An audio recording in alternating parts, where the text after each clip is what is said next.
스마트폰에 그 라이트 켜지가 있는 눈이 부신.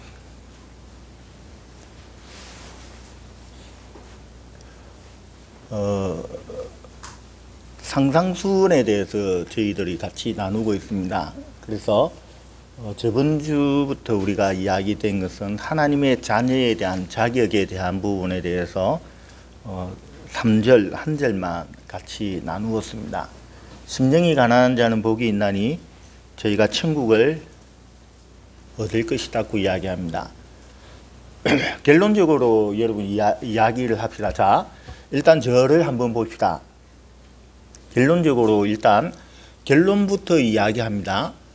심령 가난이라는 이 측면에 들어갔을 때 천국은 소유가 된 겁니다. 이해가 가시죠? 그러니까 뒤에 애통, 온유, 의사모, 긍휼 이런 거 없어도 됩니다. 이런 거 없어도 심령이 가난하다는 것 측면에서는 이미 천국이 임하였다고 이야기하니까 천국은 이미 구원은 우리가 이미 받은 겁니다. 심령이 가난한 순간부터. 무슨 말인지 알죠? 그러면 제가 저번 주에도 이야기했던 것처럼 완전히 푸토코이, 완전히 다 토해내어야만이 하는가? 그것도 아니라는 이야기입니다. 그것도 아니라는 겁니다. 그러니까 심령 가난이라는 이 하나 이 내용의 체험만 해도 우리는 너무 힘든 부분이 있어요. 그러니까 지금까지 지었던 모든 죄에 대해서 다 토해내는 것. 그럼 기억나지 아니하는 것까지도 우리가 하나님께서 기도해 갖고 하나님 기억나게 하옵소서, 그것도 우리가 토해냈다 합시다. 뭐 이렇게 저렇게 이거 다 했다 합시다. 그러면은 우리에게는 기쁨이 오고 천국이라는 것의 소망, 그 천국이 옴으로 인하여서 우리가 천국에 대한 즐거움 가운데 살 수 있는 것은 사실입니다. 그러나 여기에서 우리는 반드시 구원이라는 기준점을 분명히 여러분 붙잡고 가야 됩니다. 그러면 우리는 이렇게 생각을 해봅시다. 어느 날 갑자기 나도 알지 모르는 순간에 내가 하나님의 부르심을 받았다고 합시다. 그때 내가 갑자기 막 머리에서 기억이 나고 제가 막 기억이 나고 그 순간적으로 내가 죄를 고백했다 합시다. 하나하나 열거를 다 할 시간조차도 없습니다. 죄를 의식했다는 거죠. 구원이 있습니까 없습니까? 있다는 거죠. 대표적인 사람이 누굽니까? 한평강도. 우리는 우리의 죄로 인하여서 죽지만 저분이 뭔 죄가 있느냐? 당신의 나라, 나의 왕이라는 것에 대한 표현. 하나님께서 나의 죄 때문에 십자가에 돌아가시는 것에 대한 믿음으로 구원을 받은 것은 맞아요.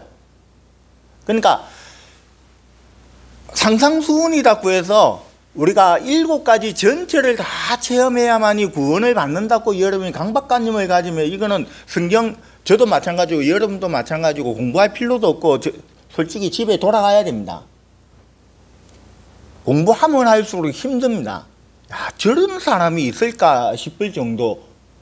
그럼 구원의 소망도 없는데 우리가 성경 공부를 해봐서 하겠습니까마는, 복음이라는 것은, 여러분, 복음이라는 것은 우리에게 진짜 기쁜 소식이라고 이야기해요. 구약은 606가지, 576가지의 법조문이 있는데 그 중에 한 가지를 범하면 어찌 된다? 범법자가 되는 겁니다.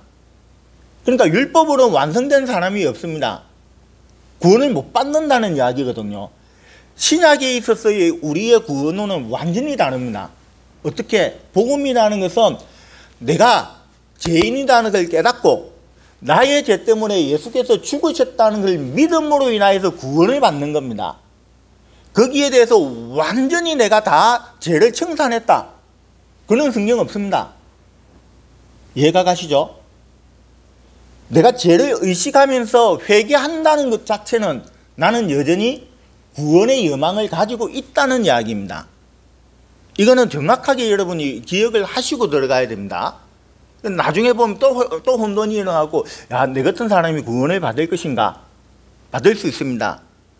내가 죄인이라는 게 인정을 하고 십자가를 믿음으로 인하여서 구원은 받습니다. 한평강도처럼. 그러니까 여기에서 이야기하고 있는 상상수훈에서 이야기하고 있는 것은 완성에 대한 내용에 대해서 이야기를 해 나가고 있는 겁니다. 구원은 첫 번째 이미 천국에 대한 소유에 대해서 이미 끝난 겁니다. 심령이 가난한 자는 복이 있나니 천국이 저희 것이다고 이야기하잖아요. 이미 소유가 되어 있습니다. 천국을 소유했다는 건 구원을 받았다는 이야기 아닙니까? 혼돈은 하지 마십시오. 혼돈은 하지 마십시오. 이것만 여러분이 정확하게 기억을 하시면 돼요. 푸토코이라는 어떤 완전히 다 토해내는 상태. 그래서 지금까지 지었던 죄에 대해서 내가 의식되는 내용은 다 회개했고 의식하지 못하는 거다 할지라도 하나님 앞에 기도하여서 기억나게 하시든지 하나님께서 소급하여서 내가 회개함으로 인하여서 다 회개되어 있는 상태, 이것을 심령 가난이라고 이야기합니다. 자, 지금부터 이제 우리는 이야기하고 있는 내용이 뭔가 하면 상상수훈에 있어서 제일 어려운 부분이 이 부분입니다. 애통이라는 이 내용이거든요. 애통이라는 내용. 여러분이 한번 생각해 보시면 회개를 다 했는데 뭘 또 우리가 울어야 되느냐 이거죠. 회개를 다 해서 천국을 소유했다. 죄악벗은 우리 영혼이 기뻐 뛰며 주를 볼 것이라는 천국을 다 소유했는데 천국을 소유했던 사람이 왜 두 번째 울어야 되느냐 이겁니다.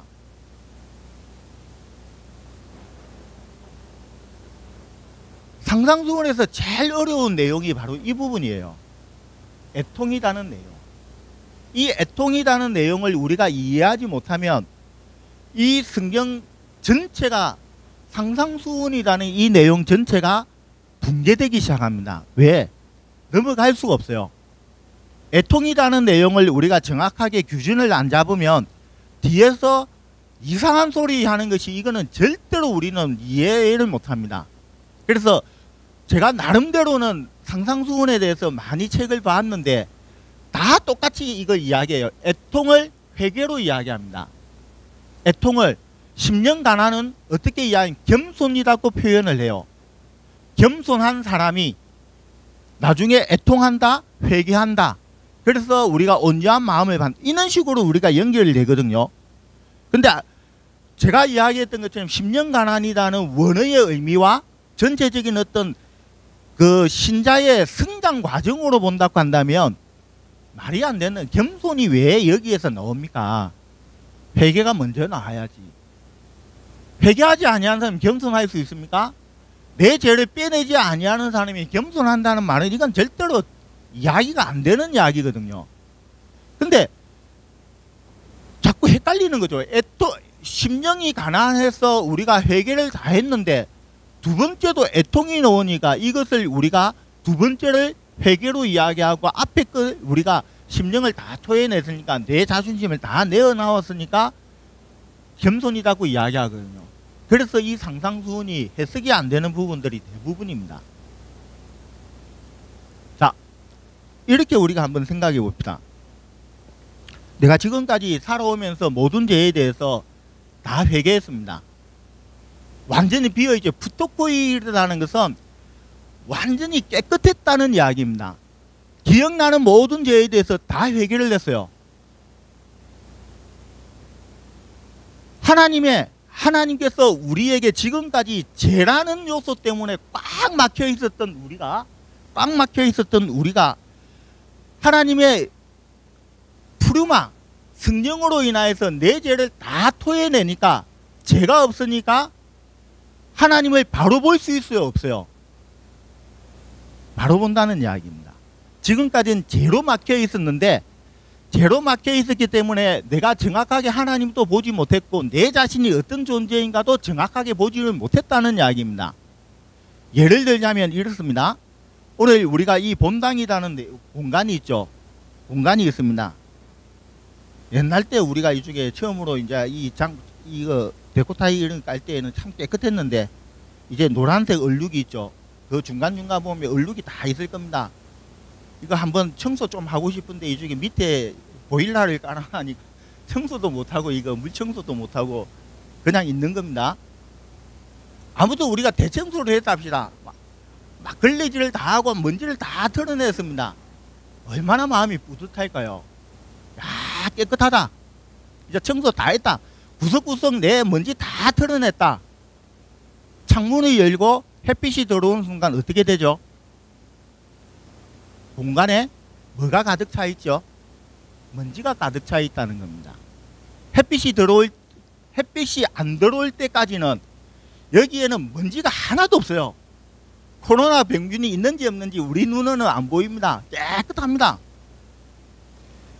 구석구석 한번 다 잡아보시면 이거 진짜 때 투성일 겁니다.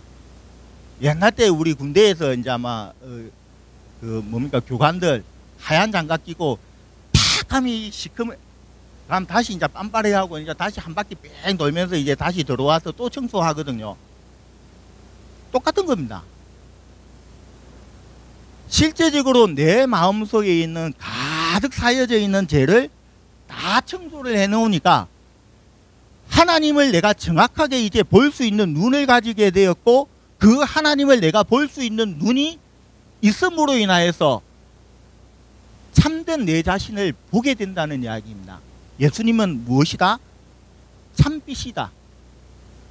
요한복음 1장에서 예수님께서 이 세상에 빛으로 오시니 이 세상에 빛이 임함으로 인하여서 무엇이 다 드러나게 되었다? 죄가 다 드러남으로 인하여서 사람들이 그를 싫어하더라. 우리는 내 가슴 속에 나면서부터 시작해서 죽을 때까지 지금까지 지었던 모든 죄에서 막 하나님의 성령이 우리에게 임하니까 푸르마 역사를 통하여서 푸트코이 모든 것을 다 드러내서 이제 담겨져 있는 죄가 싹 제거되니까 심령이 가난해가지고 이제 막 천국을 소유하면서 기뻐서 팔딱팔딱 뛰는 이 순간, 하나님을 정확하게 내가 보는 순간 내 자신의 또 다른 죄가 발견되기 시작한다는 겁니다. 그게 무슨 죄입니까? 그게 무슨 죄입니까? 원죄라는 거죠. 여기에서 이 본문 가운데서 이야기하려고 한다면 마음속에 있는 죄를 다 우리가 다 털어내지 않습니까? 그러면 마음에 담겨져 있는 죄를 다 털어내었는데 무엇이 지금 더럽다는 이야기입니까? 담겨져 있는 건 다 털어내었는데 무엇이 더러운 거죠? 마음 자체가 더럽다는 이야기입니다. 용기, 죄를 담고 있었던 그릇 자체가 이제 더럽다는 겁니다. 그게 원죄입니다. 내가 이때까지 죄를 지었던 것이 나의 의지대로 지은 것도 분명히 있지만은 우리는 무엇을 타고났다? 원죄를 타고남으로 인하여서 우리는 날 때부터 죄인이었고, 그 원죄라는 것이 나를 충동질함으로 인하여서 악한 죄를 지었던 것입니다. 내 속에 있는 죄의 본질이 여전히 살아있음으로 인하여서 계속해서 죄를 짓도록 만들어서 지금까지 이 죄가 가득 차여 있는 겁니다. 근데 자범죄를 내가 제거했습니다. 무엇이 남아있습니까? 원죄가 남아있다는 겁니다. 이제 자범죄를 제거하고 내가 다시 울 수밖에 없는 이유는 무엇인가 하면 바로 이 부분이에요. 울 수밖에 없는 것은 나의 원죄 때문에, 원죄를 발견하는 겁니다. 아, 나는 이때까지 이제 지었던 모든 죄를 다 지었고 기쁜 마음으로 막 들떠있는 그 순간에 나는 이제 지었던 죄를 다 없앴으니까 나는 이제 죄가 없다고 생각하는 순간 계속해서 나를 시험하는 존재가 있는 겁니다. 저 사람을 미워하라, 도둑질하라, 저 사람을 정말 비판하라, 희문하라, 고발해라, 이런 여러 가지 죄의 충동질이 계속해서 나에게 일어난다는 사실을 발견하게 된다는 이야기입니다. 발견하는 순간 무엇이다? 지금까지 지었던 죄가 문제가 아니라 가장 세상에서 큰 죄는 원죄라는 것을 깨닫기 시작하는 순간부터 시작해서 울기 시작합니다. 이해가 가십니까? 이것은 지은 죄가 아닙니다. 지은 죄가 아니고 짓도록 하는 내 자신의 질 자체 때문에 그런 겁니다. 질 자체 때문에. 자,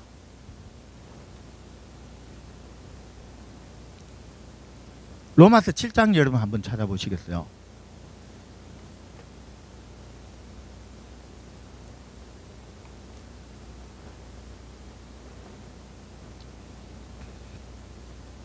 로마서 7장 제가 여러분에게 이야기했던 부분들일 겁니다.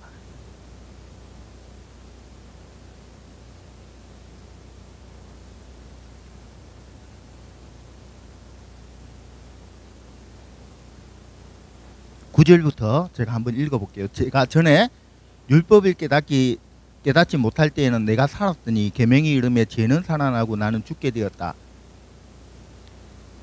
10년 가난이라는 그 측면이 내가 무엇을 받았다? 법을 받으니까, 성령의 법을 받으니까 내가 지금까지 몰랐던 그 죄가 다 살아나게 됨으로 인하여서 죄를 다 토해내는 순간이 바로 이 이야기를 바울이라는 사람이 상상수훈에 대해서 굳이 상상수훈이라고 말은 하지는 않았지만 이 내용에 대해서 체험했던 내용을 그대로 여기에서 설명해 나가고 있는 내용이 바로 9절부터의 이야기거든요. 과거에는 나도 몰랐다. 나는 의인이었고 나는 완전한 자였고 율법의 완전한 모든 영갑자보다 완전한 사람이라고 생각해 왔던 사람이 성령의 법이 우리에게 온므로 인하여서 내가 진짜 죄인이라는 걸 깨닫게 되었다. 그래서 죄는 살아나고 나는 죽게 되었다는 겁니다. 과거에는 내가 살아있었는데 이제 죄가 드러나기 시작하니까 그 죄에 대해서 막 고백하기 시작했던 겁니다. 그런데 이 사람이 나중에 밑에 한번 쭉 읽어보시면 알겠지만은 자기의 죄에 대해서 이제 다 해결을 했는데도 불구하고 죽도록 매여 있는 것이 뭐죠? 선을 행하려고 하는 내 자신이 죄를 지금까지 있었던 죄에 대해서 해결을 다 했으니까 지금부터 나는 진짜 선을 행하고 하나님의 영광을 위해서 살려고 하는 내 자신이 남아있는데 그렇게 살려고 하는 또 다른 내 자신이 있어서 그렇게 살지 못하도록 항상 충동질하는 내 자신을 발견했다는 이야기입니다. 그래서 계속 싸우는 거예요. 왜? 나는 중생한 나는 하나님 앞에 구원을 받은 나는 하나님의 영광을 살려고 하는데 과거에 내 자신은 여전히 나에 대해서 충동질하면서 그렇게 살지 마, 그렇게 살면 안 돼, 그렇게 살면 못 살아, 이런 식으로 충동질하는 내가 있어서 계속해서 나는 애통을 했는데도 불구하고 넘어지는 자기 자신에 대해서 발견하게 되는 것이 로마서 7장에 있는 바울의 고백이라는 이야기입니다. 지었던 죄가 아닙니다. 지었던 죄가 아닙니다. 내 속에서 일어나고 있는 두 갈등에 대한 내용에 대해서 이야기를 해주고 있는 겁니다. 원죄입니다. 원죄. 여러분이 지금까지 신앙생활을 하면서 원죄를 심각하게 한번 의식해 본 적이 있습니까?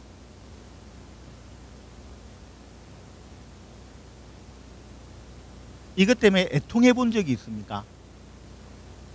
이것 때문에 미치도록 내가 울고 밤잠을 자지 못하고 나는 어떻게 해야 되느냐에 대해서 정말 근심 걱정밖에는 없고 미칠 것 같은 느낌을 여러분이 받아본 적이 있습니까? 아, 바보 멍청이. 진짜 하나님을 위해서 내가 살겠다고 결심했는데 이것조차도 못하고 있는 자기 자신에 대해서 막 지박으면서 별짓을 다 해본 적이 있습니까? 제가 한잠 기도할 때는 그런 적이 있었던 것 같아요. 목욕탕 가갖고 떼수건 갖고 제 몸을 한번 진짜 세게 한번 밀어봤습니다. 너무 미웠어. 떼수건과 밀면 내 죄가 좀 씻겨 나갈까 싶어서. 결과는 뭘 것 같아요? 껍데기가 다 벗겨지죠. 참 많이 울었던 것 같아요. 제가 전에도 이야기했던 것처럼 내 기도의 90% 이상의 뭔가 하나님 앞에 구했던 기도는 없었던 것 같습니다. 무릎 막 꿇으면 왜 그래 눈물이 많은지 죄밖에는 기억이 안 나고 죄밖에는 내가 생각나는 것이 없고 이런 죄를 가지고 내가 무엇을 하나님 앞에 요구할 수 있을 것인가, 강구할 수 있을 것인가, 말도 안 된다고 이야기해서 우는 것밖에는 기억이 안 나요. 미친 듯이 울었던 것 같아요.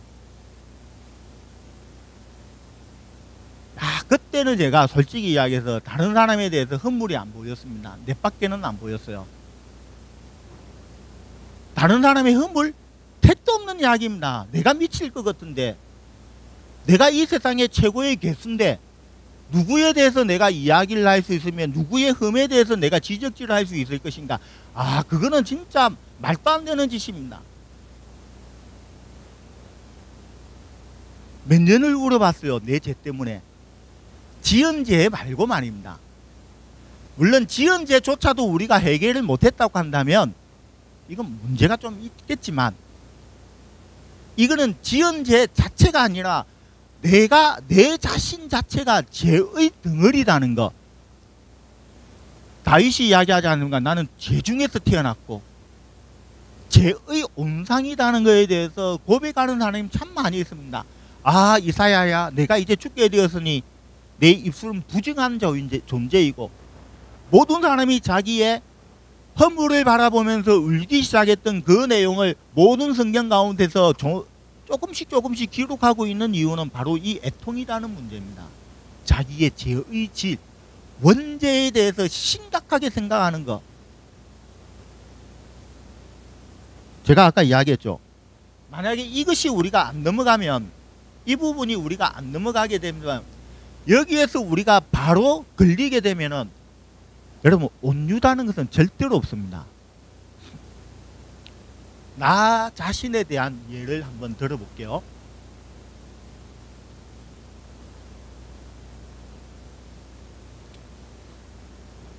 이거는 제 자랑 아닙니다. 제 부족에 대해서 이야기하는 거, 말을 끝까지 여러분이 들어보시고 평가를 하셔야 됩니다. 제가 어떤 일이 있었는가 하면, 아까 이야기했던 거, 미친 듯이 울었습니다.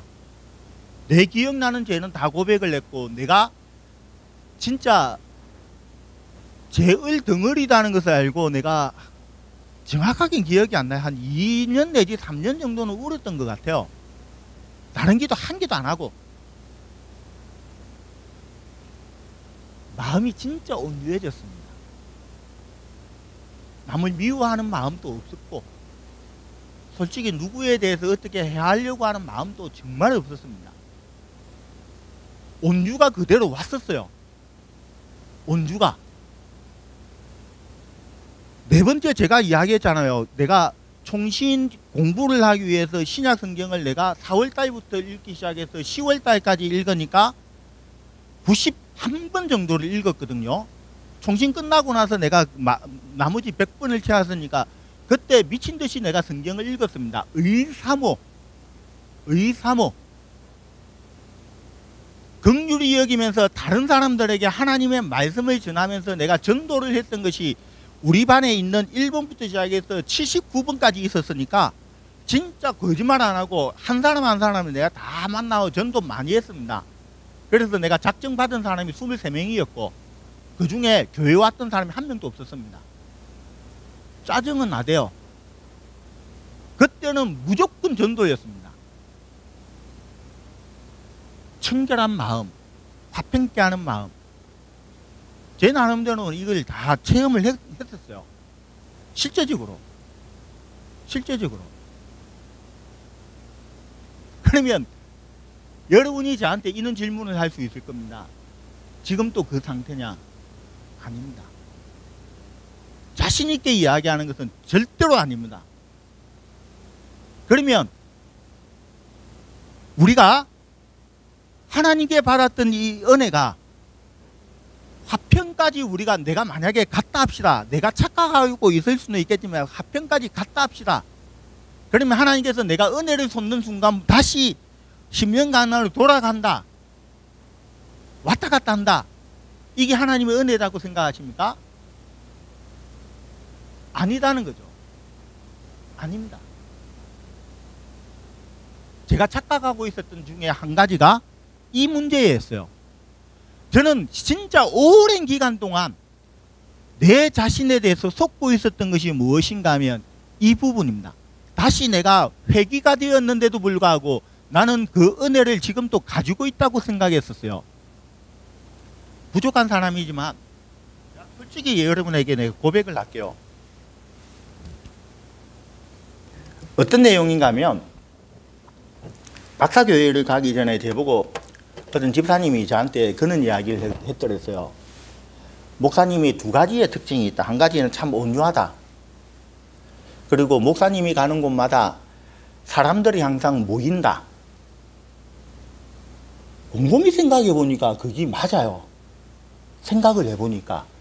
그때까지만 해도 미워하는 마음이 없었거든요. 경상중앙교회에 있을 때까지만.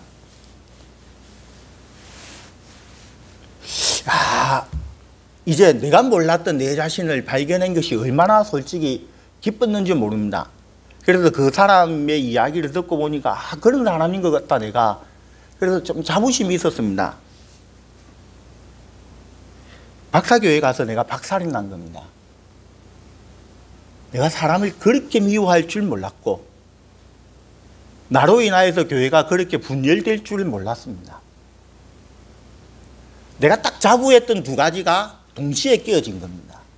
그래서 나는 박사에 대해서 참 감사한 것 중에 한 가지가 내 교만을 깨뜨렸던 것에 대한 감사입니다. 지금도 그 부분은 진짜 감사합니다. 나의 실체를 발견하게 되었던 것. 일순간이었지만 참 착각했다는 것. 근데 나에게 지금 남아있는 내용은 무엇인가 하면 바로 이 부분이었죠.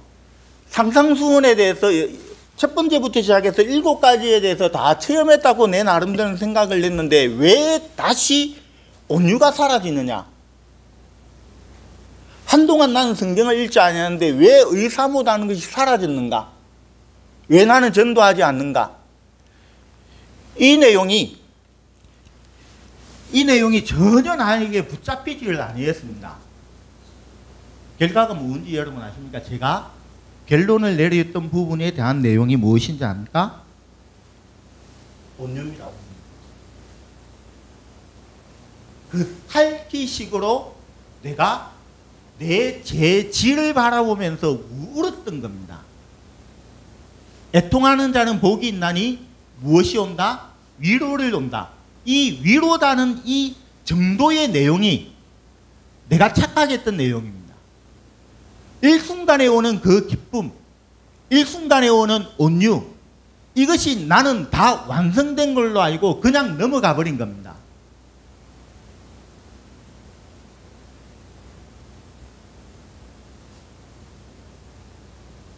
여기에서 우리는 실패한다는 이야기죠.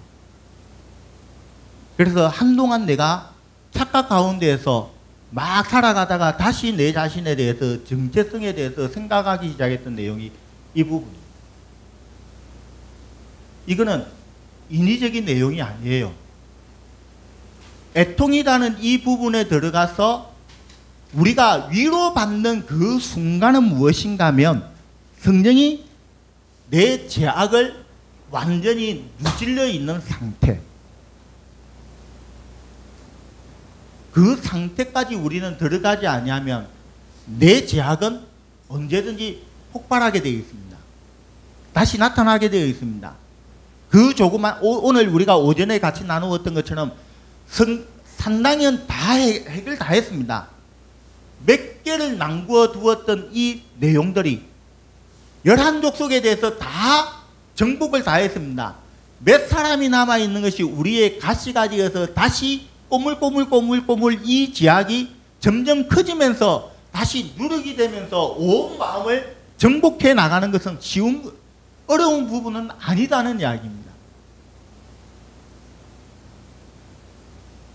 그럼 우리는 어떻게 할 것인가? 여러분, 우리는 어떻게 할 것인가?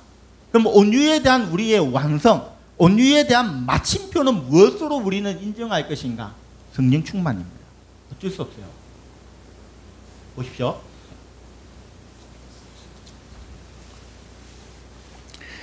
로마서 8장에서 우리에게 이야기하고 있는 하나의 부분이 있죠. 오라 나는 공고한 사람이다. 이 사망의 법에서 누가 나를 건질 것인가에 대해서 이 바울은 고민을 합니다. 대사도였던 이 바울이. 제가 이야기했죠. 다메섹 도상에서 이 사람이 체험을 한 이후에 어디로 갔다? 아라비아 강야에 가갖고 이 사람이 아마 이 내용에 대해서 경험하기 시작했을 겁니다. 13년 동안 다소다는 자기의 고향에서 치과를 하면서 하나님에 대해서 체험해 나가고 하나님의 이 복음에 대해서 이 사람이 체계를 잡기 시작했을 겁니다. 적어도 아라비아 반도에 들어갔을 때에는 이 사람은 하나님 앞에 회개받기는 하지 아니했을 겁니다. 그 과정 가운데서 일어났던 것이 오라 나는 공고한 사람이다. 이 사망의 법에서 누가 나를 건질 것인가? 라고 이야기를 하면서 이 사람이 그 상태에서 벗어날 수 있었던 그 결정적인 원인에 대해서 스스로가 고백하고 있는 것이 무엇입니까? 8장 1절에 보시면 그러므로 이제 그리스도 예수 안에 있는 자에겐 결코 정죄함이 없나니 이는 그리스도 안에 있는 생명의 성령의 법이 죄와 사망에서 나를 건진다고 끝나는 겁니다. 인간의 힘으로는 안 됩니다. 우리의 착각은 바로 여기에서 나옵니다. 사람의 공로도 안 됩니다. 사람의 수양과 여러 가지 교양과 여러 가지 어떠한 많은 사람들이 불교에서도 여러분 참선을 행하면 부처다는 것이 되어져 가는 것이 불교의 내용들 아닙니까? 참선을 행했던 사람은 일반 사람과 다릅니다. 생각하는 것도 마음의 어떤 번뇌, 해탈 이런 것들을 이 사람들이 주장하고 우리 기독교하고 비슷한 교리들이 많이 있습니다. 그 번뇌에서 벗어남으로 인하여 해탈하는 경지에 들어가게 되고 그리고 이 사람들의 마지막 결론이 여러분 무엇인지 압니까? 불교의 도의 마지막 결론은 어디에서 끝나는가 하면 이건 오해하지 마십시오. 자기들이 진짜 하는 것입니다. 지금은 하고 있는지 안 하는지 모르겠는데 사창가에 들어간답니다. 돌을 닦은 그 사람들이 산에 내려와서 어디로 먼저 자기 자신을 시험하기 위해서 어디로 가는가 하면 사창가에 가는 겁니다. 여인과 마주 앉아서 관계를 맺으면서 내 속에 정욕이 올라오느냐 안 올라오느냐입니다. 올라오면 다시 산으로 들어갑니다. 그 여인이 나를 품는다 할지라도 돌같이 여기면 아 도가 다 끝났다고 이제 밑으로 내려가는 겁니다. 사람의 도도 사람의 참선도 이는 경지까지는 갈 수 있다는 이야기입니다. 무슨 말인지 알죠? 하물며 성령 예수 안에 있는 우리가 성령의 법으로 인하여서 그 정도의 내용까지도 우리가 못 이룬다고 한다면 되겠느냐 이거죠. 그래서 로마서 8장은 우리에게 단호하게 이야기합니다. 예수 그리스도 영이 있는 사람들은 무엇을 안 한다? 육신의 일을 하지 아니하나니. 단정입니다. 지금까지는 이 사람이 10년간 다 행하고 애통을 하면서 자기 마음속으로서 그렇게 괴로워하면서 누가 나를 건질 것인가? 나는 도저히 내 자신을 구원할 수 없다고 고백하고 울고 울었던 이 바울이라는 사람이 결국 누구를 통하여서 자기가 쓰게 되는가 하면 예수 그리스도의 영이 우리에게 임하니까 되더라는 겁니다. 되더라는 겁니다. 자, 똑같은 이야기입니다만은 제가 다시 한번 설명을 해봅시다.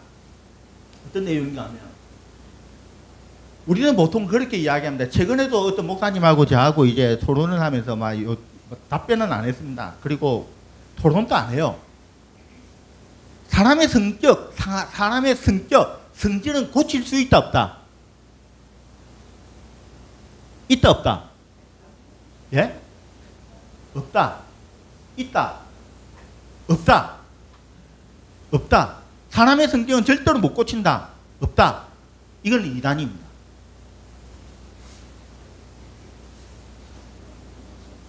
농담하는 걸 가지고 여러분 너무 진지하게 생각하면 안 됩니다. 이단이 아니고 너무 진지하게 상식적으로 생각해 보십시오. 성령이 우세합니까? 사람이 우세합니까? 성령이 우세하지 않습니까? 성령이 마음만 먹으면 인간을 못 고칠 것 같아요. 상식적인 내용입니다.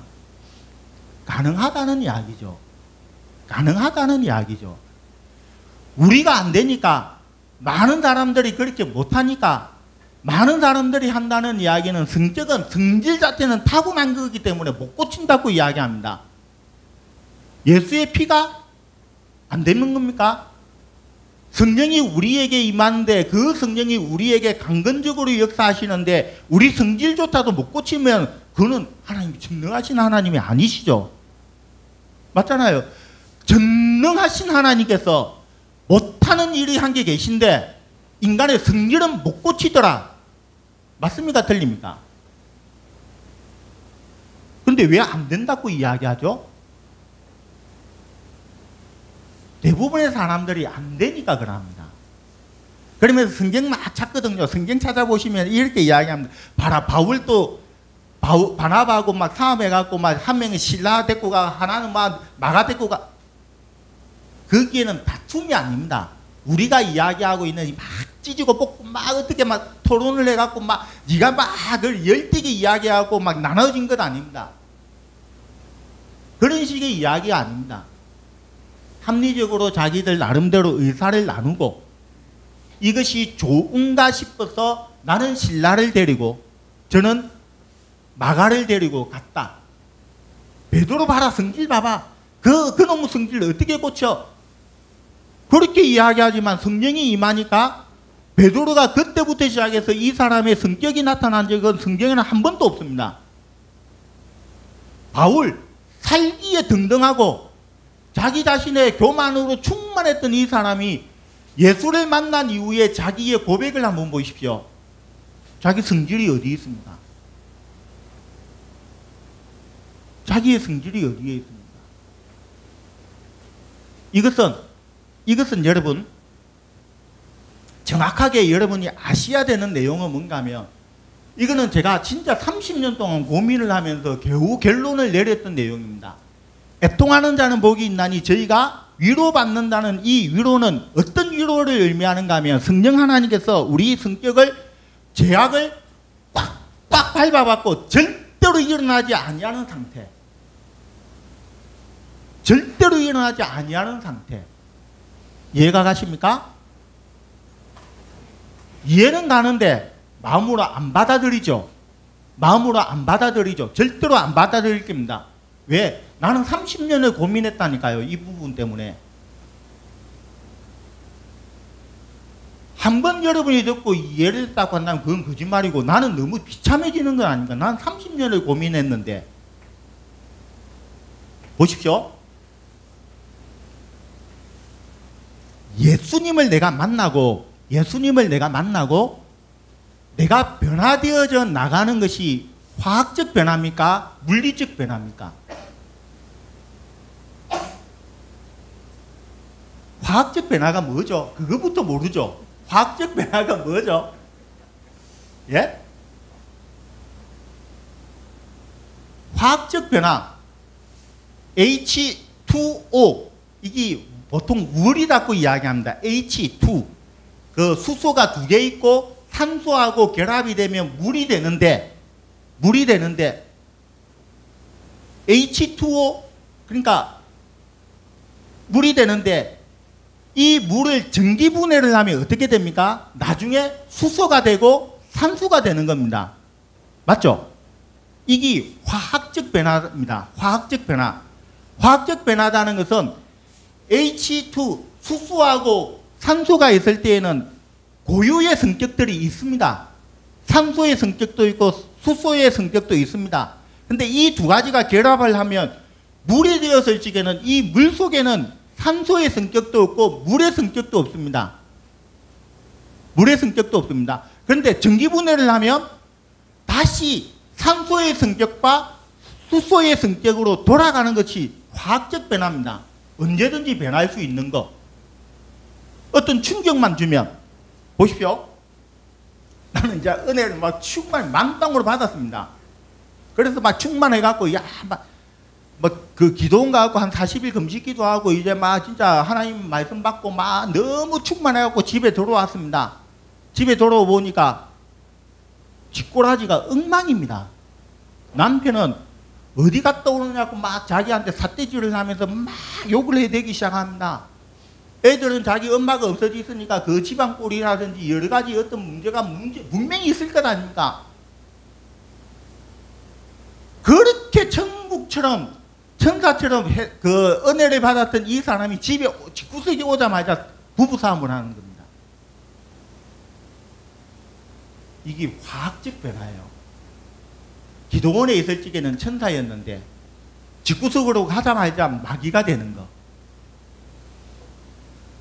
은혜가 없어졌다.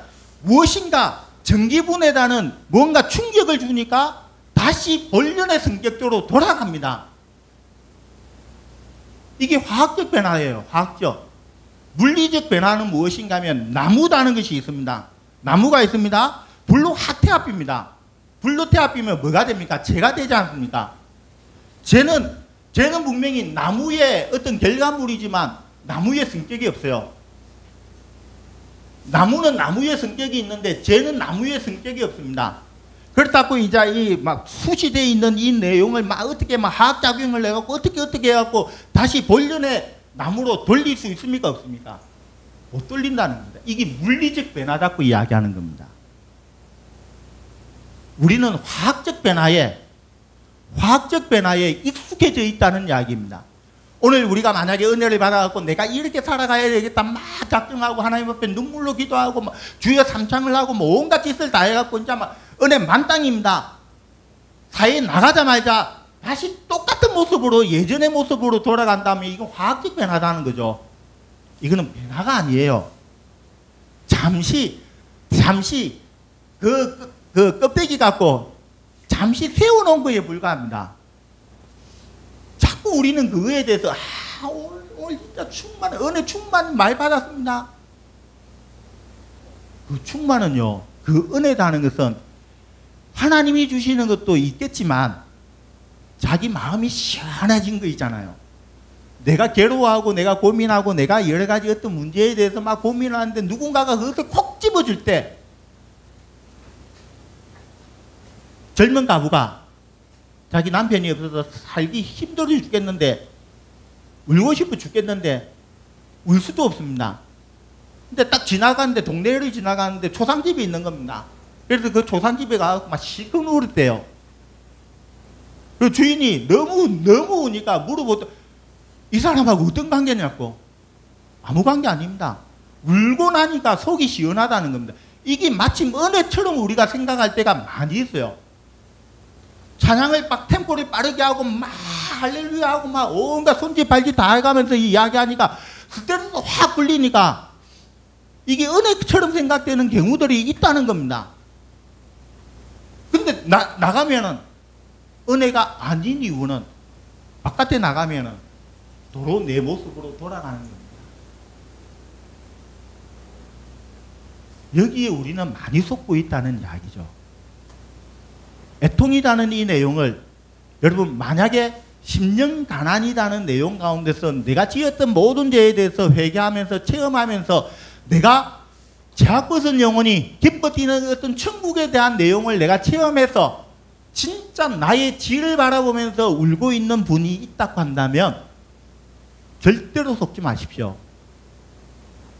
일순간에 오는 기쁨, 일순간에 오는 위로, 일순간에 오는 내 자신의 환희가 마침 성경이 우리에게 주고 있는 위로처럼 생각을 하면서 내 자신이 거기에서 은혜 받았다고 여러분 종지부를 짓는 순간 우리는 속고 있는 겁니다. 아닙니다. 하나님의 이 은혜라는 것은 별당코 물리적 변화이지 화학적 변화가 아니에요. 왜 내가 이 이야기를 계속해서 여러분에게 이야기하는가 하면 나중에 우리가 5장 마지막에 가면 이 은혜를 받은 사람은 어떤 생활을 해야 된다? 원수가 와서 오리를 가자면 십리를 가주는 사람. 일반 사람이 아닙니다. 신자가, 내가 친한 신자가 와서 오리를 가자고 한다면 그거 귀찮잖아요. 십리를 가주겠습니까? 근데 이 사람의 전제 조건은 누구인가? 원수이며 핍박자입니다. 근데 그 사람이 오리를 가자고 한다면 십리를 가주라. 가능할 것 같아요. 있는 것들이 또 올라오죠. 성령에 의해서 완전히 눌려있지 아니한다고 한다면 내 속에서 있는 것이 올라옵니다. 자꾸 있는 것이 올라오니까 우리는 성격을 못 바꾼다고 이야기하죠. 아닙니다. 누질려져 있는, 성령 하나님께서 누질려져 있는 내 자신의 모든 죄를 다 조절해 주시는 그 은혜가 우리에게 오면 있는 것이 올라올 수가 없습니다. 왜? 성령이 밟고 있으니까. 베드로가 그랬죠. 바울이 그랬죠. 하나님을 만났던 모든 사람들의 온유다는 것은 그는 내가 집사이기 때문에 목사이기 때문에 정말 외식적으로 나타내려고 하는 그 모습에 대한 이야기를 아니다는 이야기입니다. 질이 바뀌기 시작한다는 겁니다. 질에 대한 변화. 여러분, 질에 대한 변화가 이 상상수훈의 최고의 키포인트입니다. 옛 사람을 벗어버리고 어떻게 하자? 새 사람을 입자. 너희의 신발을 벗어라. 온갖 성경에서 똑같은 이야기를 계속해서 반복하고 있는 모든 내용은 다 여기에서 출발되는 겁니다.